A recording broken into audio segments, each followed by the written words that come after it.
নারীদেরকে অন্তর্ভুক্ত করেন, কারণ তিনি মনে করেছিলেন শুধু চাকরি কিংবা কর্মসংস্থানের মাধ্যমেই নয়, নারীদেরকে রাজনৈতিকভাবে সচেতন হতে হবে। তিনি তার শাসন আমলে সংসদে সংরক্ষিত নারী আসন 15 থেকে 30-এ উত্তীর্ণ করেন। তিনি মনে করেছিলেন সংসদের জনপ্রতিনিধি যদি নারীদের সংখ্যা যদি বেশি না হয়, তাহলে আমাদের এই 50% যে নারী জনগোষ্ঠী, এই জনগোষ্ঠীর উন্নয়ন কল্যাণ এবং তাদের কথাগুলো সংসদে প্রতিধ্বনি হবে না। তাই তিনি 15 থেকে 30-এ উত্তীর্ণ করেন। পরবর্তীতে দেশনেত্রী বেগম খালেদা জিয়া নারীর উন্নয়নে যুগান্তকারী ভূমিকা পালন করেন। তিনি বাংলাদেশের প্রথম নারী প্রধানমন্ত্রী হিসেবে নিজেই নারী সমাজের জন্য একটি অনুপ্রেরণার প্রতীক হয়ে ওঠেন। 1974 সালে খালেদা জিয়া সরকার নারী ও শিশু বিষয়ক মন্ত্রণালয় স্থাপন করেন।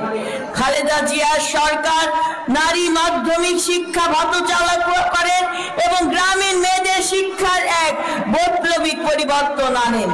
এই উদ্যোগের ফলে মেয়েদের স্কুলে ভর্তির হার উল্লেখযোগ্য হারে বৃদ্ধি পায়। আজকে তোমরা যারা এখানে এসেছো, স্কুলের স্টুডেন্ট, আমাদের ছাত্রীরা, তোমরা যে স্কুলে আসতে পারবে, এর প্রথম ধাপ সুযোগ তৈরি করে দিয়েছিলেন দেশনেত্রী বেগম খালেদা জিয়া। তিনি শিক্ষার বিনিময়ে খাদ্য ব্যবস্থা চালু করেছিলেন, বিনা বেতনে শিক্ষা ব্যবস্থা চালু করেছিলেন।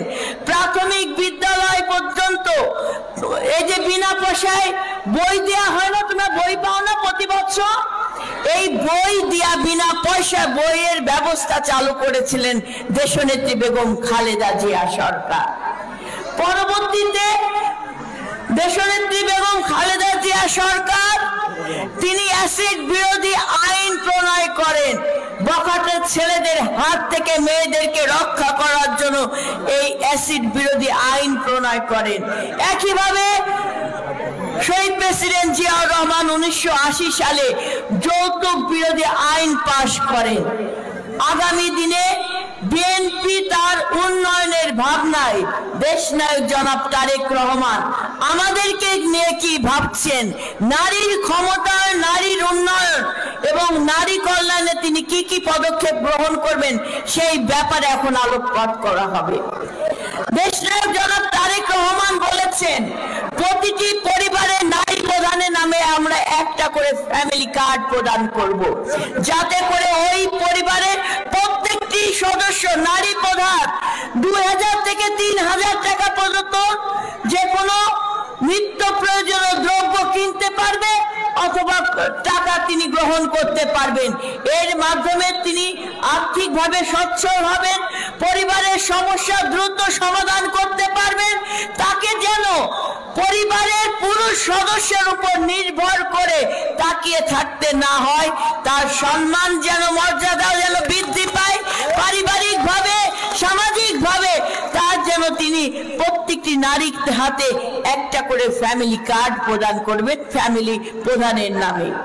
তিনি নারীদের উদ্যোক্তার জন্য এবং এসএমই ঋণ প্রদান করবেন, ব্যবসায়িক প্রশিক্ষণ, আর্থিক সহায়তা প্রদান করবে, যাতে করে আমাদের মেয়েরা যদি মনে করে আমি চাকরি করব না, কিংবা আমি জজ ব্যারিস্টার হব না, কিংবা আমি কোনো বেসরকারি প্রতিষ্ঠানে কিংবা সরকারি প্রতিষ্ঠানে চাকরি করব না, আমি নিজেই একজন উদ্যোক্তা হব, সেই জন্য দেশনায়ক জনাব তারেক রহমান বলেছে কোনো মেয়ে যেন কর্মহীন না থাকে, তিনি যেন তার মেধা সক্ষমতা দিয়ে এগিয়ে যেতে পারে। তাই নারীদেরকে উদ্যোক্তা হিসেবে গড়ে তোলার জন্য ব্যবসায়িক প্রশিক্ষণ দেওয়া হবে, এসএমই ঋণ দেওয়া হবে, আর্থিক সহায়তা প্রদান করা হবে, যাতে করে একটা মেয়ে যখন উদ্যোক্তা হয়ে তার ছোট ছোট কারখানা, বুটিক কিংবা আপনার পার্লার থেকে শুরু করে ছোট ছোট পরিসরে মেয়েরা একজন উদ্যোক্তা হয় এবং আরো 10 জন 5 জনের কর্মসংস্থানের পথ সৃষ্টি করে দেশনায়ক জনাব তারেক রহমান সেই অঙ্গীকার করেছেন। তিনি বলেছেন নীতি নির্ধারণে নারীর অংশগ্রহণ বৃদ্ধি করা রাষ্ট্র পরিচালনার প্রত্যেকটি সেক্টরে আমাদের নারীরা, আমাদের পুরুষ ভাইয়ের পাশাপাশি আমরাও নারীরা যেন দেশ এবং জনগণের কল্যাণে দেশের গুরুত্বপূর্ণ রাষ্ট্র পরিচালনার ক্ষেত্রে আমরা অগ্রণী ভূমিকা পালন করতে পারি। তিনি নারীর মর্যাদা এবং স্বাধীনতা সুরক্ষার কথা অঙ্গীকার করেছেন, যাতে করে প্রতিটি মেয়ে নির্ভয়ে চলাফেরা করতে পারে, নিজের কথা বলতে পারে, ইন্টারনেট ব্যবহার করতে পারে, ভয়মুক্ত জীবন যাপন করতে পারে। আমার ছোট ছোট মা বোনেরা, আমার স্কুল গোয়িং বাচ্চারা, আপনারা দেখেছেন ইন্টারনেট ব্যবহার করতে, আপনারা দেখেছেন কিভাবে আমার নিপুণ রায় বলে গেছেন, শহীদ প্রেসিডেন্ট জিয়াউর রহমান এই নারী সমাজকে বলেছিলেন নারীরা হলো সমাজের অর্ধেক। সেই অর্ধেক যদি ঘরে বসে থাকে তাহলে দেশ কখনো উন্নত হতে পারে না।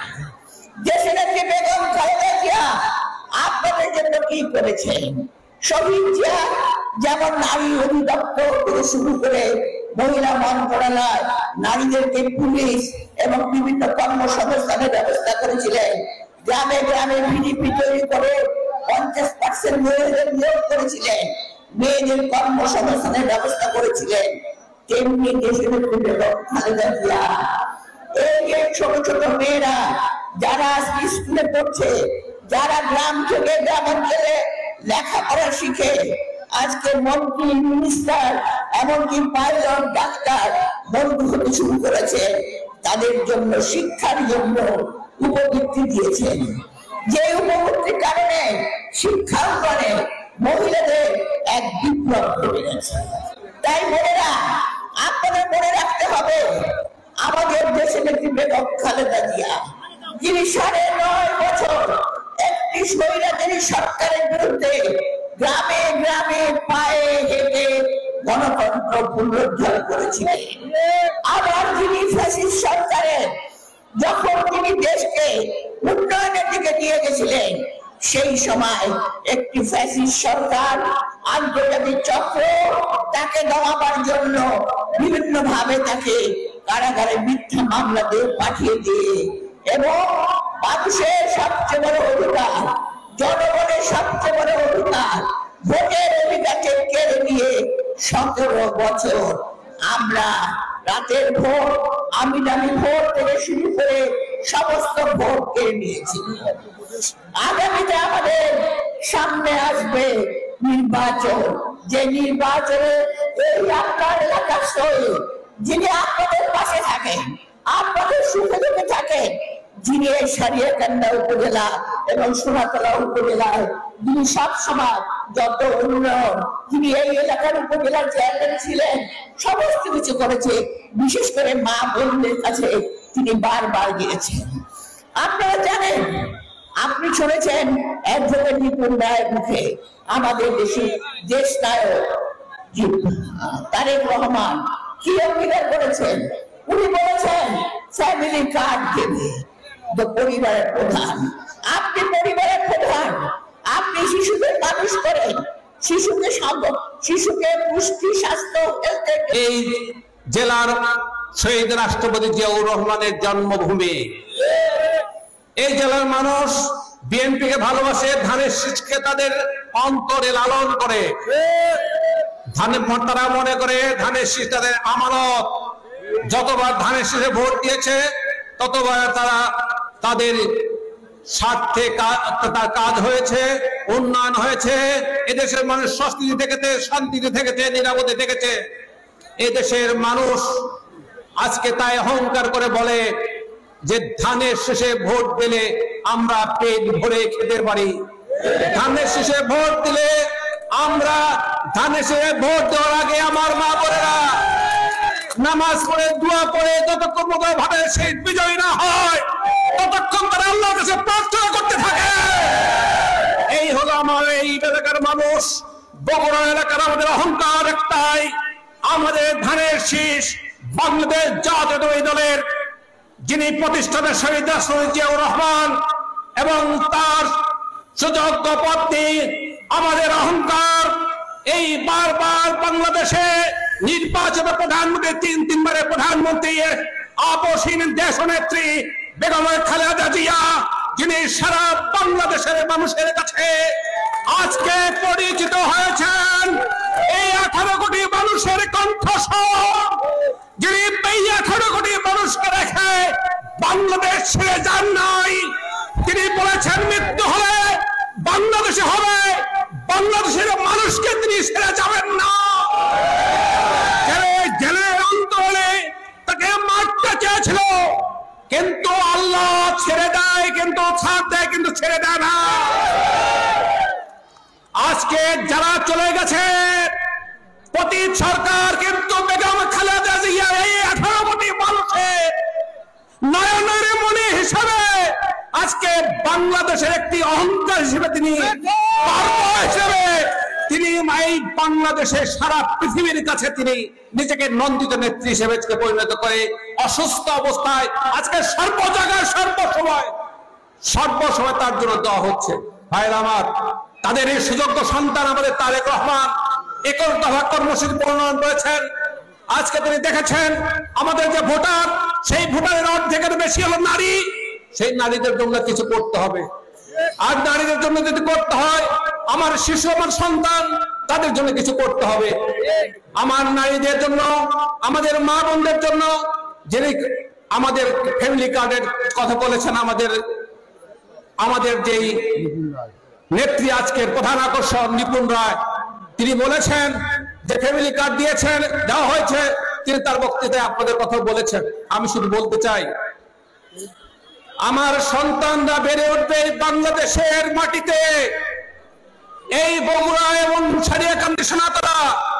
প্রতিটি পরিবারের সন্তানরা সুস্থভাবে, সুশিক্ষিতভাবে বেড়ে ওঠে এই সারিয়াকান্দি সোনাতলাকে বাংলাদেশের একটি মডেল এলাকা হিসেবে গড়ে তুলবে। এটাই আমার প্রত্যাশা। আমার এই জীবনের, আগামী জীবনের 5টি বছর আমি তাদের জন্য, আমার প্রতিটি পরিশ্রম, রক্তবিন্দু তাদের জন্যই আমার তাই হবে, এই আমার ভবিষ্যৎ সন্তানদের জন্য। আমার মা বোনেরা যারা আমাদের অহংকার, আমি যেখানে যাই সেখানে গেলে আমার মা বোনেরা 90% আমার মা বোনেরা সেখানে থাকে। আমি জানি না কেন ধানের শীষকে ভালোবাসেন আমার মা বোনেরা। আমি জানি না কেন আমাদের প্রিয় নেত্রী বেগম খালেদা জিয়াকে ভালোবাসেন আমার মেয়েরা। আমার মা বোনেরা একটাই জানেন যে ধানের শীষ কোনোদিনও আমাদের স্বার্থে বিরোধী কোনো কাজ করে না। এই নদী ভাঙ্গন আমাদের প্রধানতম সমস্যা। আমি বলেছি আগামী 5 বছর এই নদী ভাঙ্গন সম্পূর্ণ হবে। এই নদী ভাঙ্গন থেকে এই এলাকাকে রক্ষা করতে করা হবে। 1 ইঞ্চি মাটি সোনাতলা থেকে সারিয়াকান্দির শেষ প্রান্ত পর্যন্ত ভাঙতে দেওয়া হবে না। এটি আমার প্রধানতম কর্মসূচি। আমার জায়গা যদি না থাকে, আমার পবিত্র প্রতিটি ইঞ্চি মাটি আমার জন্য পবিত্র। এই মাটি রক্ষা করা আমার প্রধানতম দায়িত্ব।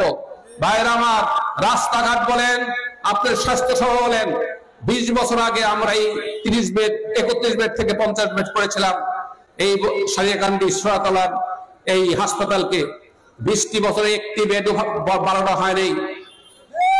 আজকে এই আমার প্রধান অতিথি, আমাদের সম্মানিত নেত্রী সেলিমা আপার সামনে দাঁড়িয়ে বলতে চাই, এই 50 বেডকে বাড়িয়ে আমরা আগামী 5 বছরে 100 বেড আমাদের স্বাস্থ্য সেবা নিয়ন্ত্রণ করার জন্য, আরো নিশ্চিত করার জন্য প্রতিটি ইউনিয়ন যে আমরা স্বাস্থ্য উপকেন্দ্র করে তুলেছিলাম গত 20 বছরের ধ্বংস কোনো কাজ করা হয় নাই।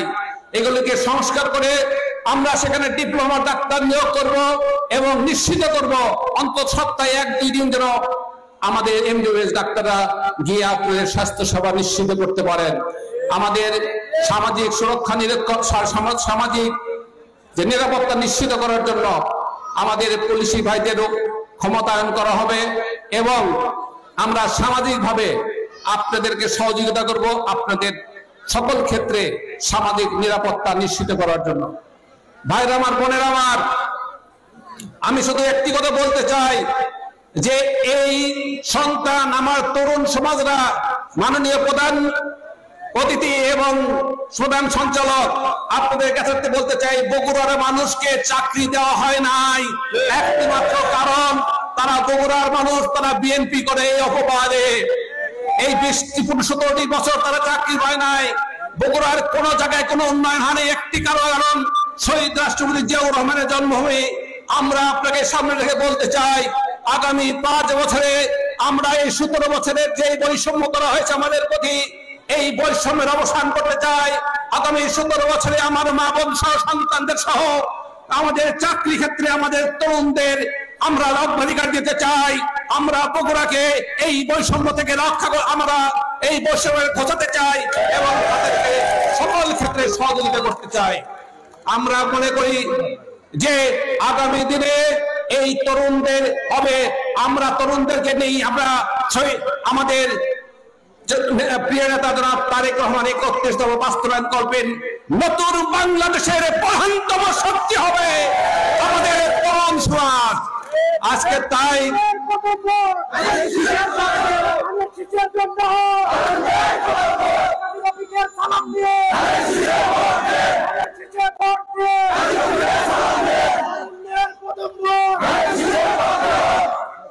আজকে তরুণদের আরেকটি সমস্যা, সেটা হলো মাদক সমস্যা। আমি কথা দিয়েছি, এই মাদকের সিন্ডিকেট সরবরাহকারী আমার কোন সন্তানরা যাতে মাদকের নেশায় তারা নেশাগ্রস্ত না হতে পারে, এই মাদকের সিন্ডিকেট আমরা ভেঙে দিব। মাদক বিরোধী সচেতনতা গড়ে তুলবো ইনশাআল্লাহ। আমরা বাঙালির উপর ব্রিজ করতে চেয়েছি, আমরা রাস্তা করতে চেয়েছি। আমরা বলছি বগুড়া থেকে সারিয়াকান্দি, বগুড়া থেকে সোনাতলা 4 লেনের রাস্তা হবে। আমরা ঘোষণা দিয়েছি, আমরা বলেছি আমাদের সকল ক্ষেত্রে যোগাযোগ ব্যবস্থা যে রাস্তাগুলি আছে এই রাস্তাগুলি প্রশস্ত করে আমরা যোগাযোগ মাধ্যমের জন্য উন্নত করব। আমরা বলতে চাই আমাদের এলাকার যেই বৈষম্য হয়েছে এই বৈষম্যগুলি আমরা দূর করার জন্য সকলের সহযোগিতা চাই এবং সমর্থন চাই, এবং সহযোগিতার সমর্থন নিয়ে আমাদের প্রিয় নেতা বলেছেন আপনারা সবার কাছে যাবেন, সবার সমর্থন নেবেন এবং সমর্থন দিবেন। আমরা তাই আপনাদের সাথে থেকে পাশে থেকে সবাইকে নিয়ে